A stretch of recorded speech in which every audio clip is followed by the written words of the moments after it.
بات یہاں رکے نہیں، معاملات فل کورٹ کی طرف جائیں گے. بالکل ایسے ہی. یہ 29 کو اس کی سماعت ہوگی. اس میں اس دن جو 7 رکنی لارجسٹ بینچ کی سماعت ہوئی تھی نا، اس میں جو میں بار بار یہ کہہ رہا ہوں کہ آپ قاضی فائز عیسیٰ کے بیانات ریمارکس نہ دیکھیں کہ انہوں نے کیا کہا. اب کمنگ ان چیف جسٹس کے ریمارکس دیکھیں کہ انہوں نے کیا کہا. آپ جسٹس عطر اللہ کے ریمارکس دیکھیں کہ انہوں نے کیا کہا. آپ جسٹس جمال بندوخیل کے ریمارکس دیکھیں انہوں نے کیا کہا. آپ جناب مغل صاحب قاضی جسٹس نعیم اختر افغان جو سجے باجو ہیں جی چیف جسٹس کے، ان کے ریمارکس دیکھیں کہ انہوں نے کیا کہا. چیف جسٹس صاحب تو جا رہے ہیں نا، جائیں گے، وہ بعد میں اس میں بات کرتا ہوں میں.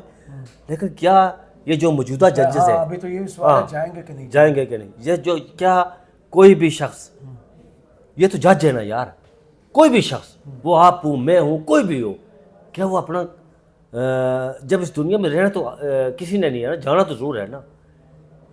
کیا کوئی یہ چاہے گا اس بادشاہ کی طرح، وہ ایک بیچ میں بات آ گئی، ایسی سی ریلیونسی ہے، وہ کوئی بادشاہ تھا تو وہ کفن چور تھا، کفن چور تھا نا. اچھا. تو لوگ اس سے بڑے تنگ تھے. انہوں نے کہا یار یہ تو مردو کے جو ہے کفن چرا لیتا ہے، اب اسے چھٹکارا کس طرح ہو.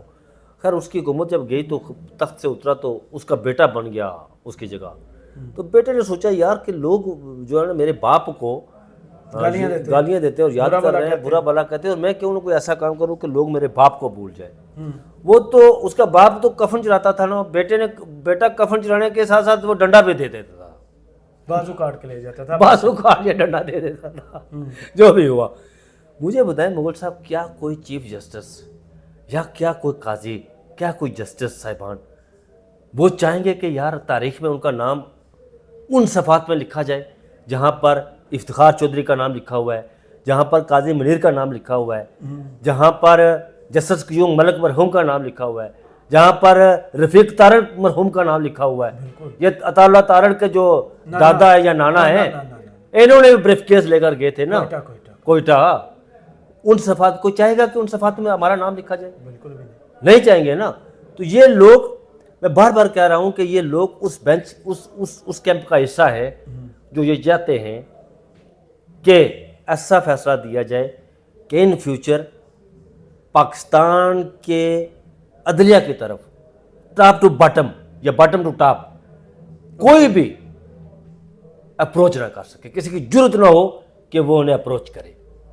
لیکن اس سارے معاملے میں انہوں نے عمر فاروق صاحب کا کوڈ آف کنڈکٹ بھی دیکھنا ہے، اور مجھے لگ یہ رہا ہے کہ عمر فاروق کو یہ کٹہرے میں بلائیں گے کہ پوچھیں گے. بڑے مضبوط آدمی ہیں. پوچھیں گے کون عمر فاروق صاحب؟ ان کا باپ ان کی عدالت میں پیش ہوتا ہے، پتہ ہے آپ؟ نہیں مجھے نہیں پتا. کس کیس میں؟ ان کا باپ وکیل ہے عمر فاروق صاحب کے. اچھا. ہاں، وہ یہاں پنڈی پھرتے ہوتے ہیں یار. آپ بہت پہنچی ہوئی چیز ہے. وہ بہت واقعہ، وہ سب بڑے مضبوط آدمی ہیں. اب یہ معاملہ جو آپ کا دوسرا سوال تھا مدت ملازمت کی توسیع والا، صحیح. میں نے سمجھتا، میں پہلے دن سے اس بات پر میرا کامل یقین ہے، اس بات پر کامل، جسے کہتے ہیں کامل یقین ہے کہ چیف جسٹس قاضی فائز عیسیٰ توسیع نہیں لیں گے. کیوں؟ میں بتاتا ہوں. بہت ہوگی. نہیں بہت ہوگی، میں بتاتا ہوں آپ کو بہت ہوگی یا نہیں ہوگی. ان کی جو ان کا پہلے چیف جسٹس بننے سے پہلے جو ان کے بارے میں ایک امیج ایک ڈیولپ کیا گیا نا، معاشرے جو ان کا بنایا گیا امیج، وہ غلط ثابت ہوا. صحیح. اب وہ مزید نہیں چاہیں گے کہ وہ میرے پہلے ستیہ ناش ہوا، اب میں سوا ستیہ ناش ہی ہونا چاہتا ہوں. یار یہ سوا ستیہ ناش کرنا، سوا ستیہ ناش نہیں ہونا چاہتا، وہ نہیں ہونا چاہیے. اندر سے کیا اندر سے نہیں مول صاحب، جب یہ بات نہیں ججز یس، میں یہی کہہ رہا ہوں نا، سپریم کورٹ کے جو ججز ہیں نا، ججز اس معاملے پر کبھی بھی قاضی کا ساتھ نہیں دیں گے، نیور ایور. اور میں اس وقت بھی میں آپ کو بتاؤں کہ سپریم کورٹ میں 14 ججز ہیں جی، اور 14 ججز اس بات پر متفق کے 14 ججز کہ اگر یہ ہوا تو ہم بھرپور احتجاج کریں. یار وہ تو ججز ہے جی. Pakistan supreme court bar association اور پاکستان بار کونسل سے سب سے پہلے جو مزاحمت آئے گی نا، وہ ان 2 کونسل سے آئے گی. وہ تو کہتے ہیں میں مانتے ہیں ان کو, اس کا مطلب ان کے ساتھ یس ہے ان کی. نہیں پاکستان یار انکانسٹیٹیوشنل کام, غیر آئینی کام. پہلے کون سا آئین؟ او یار اس معاملے میں میری بات ہوئی ہے نا, جو پاکستان بار کونسل کے آئین سے آپ کی بات ہوئی ہے؟ نہیں آئین سے نہیں, جو پاکستان بار کونسل کے جو صدر ہیں سپریم کورٹ بار ایسوسیشن کے, اور پاکستان بار کونسل کے جو ایگزیکٹو چیئرمین, ان سے ہم نے, ہمارے پترکار ہم بیٹھے ہوئے تھے یار, قانون سازی کس نے کرنی ہے اس کے لیے یار وہ میرے سوال کو سن لینا, کس نے کرنی ہے؟ نمبر وہاں بھی پورے نہیں ہے مغل صاحب. وہ بھائی 2/3 میجارٹی انہوں نے بنا کے یار 2/4 میجارٹی انہوں نے اسمبلی میں تو بنا لی نا, سینٹ میں کہاں ہے مجھے یہ بتائیں نا. کہ تو آزاد بیچارے ابھی آئیں گے, وہ آزاد جائیں گے تو وہ سارے ووٹ دیں گے تو پتہ ہوگا نا. جوائنٹ سیشن ہوتا ہے اس کا, جوائنٹ سیشن نہیں ہو, نہیں جوائنٹ سیشن نہیں ہوگا. جوائنٹ سیشن بہترین حل ہوتا ہے, نہ کرے ایسے. جوائنٹ سیشن بنا کر اس کو دھکا شاہی سے کر لیں گے یار. تو پہلے انہوں نے نہیں کی. کون سے جو پی ڈی اوپر کر لے جو جب گئی ہے, کتنی آپ نے ہسٹری میں سب سے زیادہ بل اس میں دیکھے قانون سازی ہوئی. یہ دانا ڈالا تھا جناب حافظ اپنے آصف سعید کھوسا صاحب کو بھی, انہوں نے نہیں چکا تھا, یہ دانا انہوں نے ڈالا تھا. یہ دانا ہر چیف جسٹس, اب قاضی صاحب کو جو جنہوں نے قاضی صاحب سے کام لینا ہے انہوں نے لے لیا ہے. نئے chief justice coming and chief justice کی طرف فیلڈنگ سیٹ ہو گئی ہے, اب سارا کچھ انہیں کی طرف دیکھا جا رہا ہے. بس باقی باتیں چھوڑے یار, یہ کام نہیں ہوگا مول صاحب کہ وہ مدت ملازمت میں توسیع لیں گے یا توسیع ہوگی, یہ کام نہیں. اس میں بڑی مزاحمت ہوگی اگر اس طرح کا کوئی ہوا. پہلی تو میں آپ کو بتاؤں کہ میرا اس پر کامل یقین ہے کہ کسی قسم کا اس طرح یہ آسان کام نہیں ہے, یہ آسان کام نہیں ہے.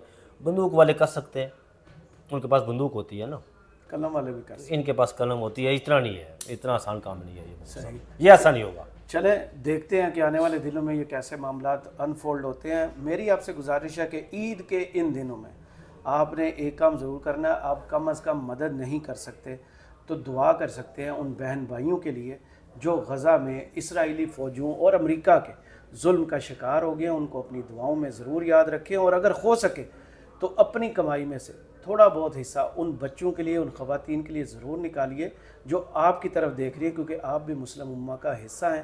اور آپ پر فرض ہے کہ اگر مسلمان پر کوئی مصیبت آئے, کوئی مشکل پیش آئے, تو آپ اس کی داد رسی کریں, اس مشکل میں اس کا ساتھ دیں.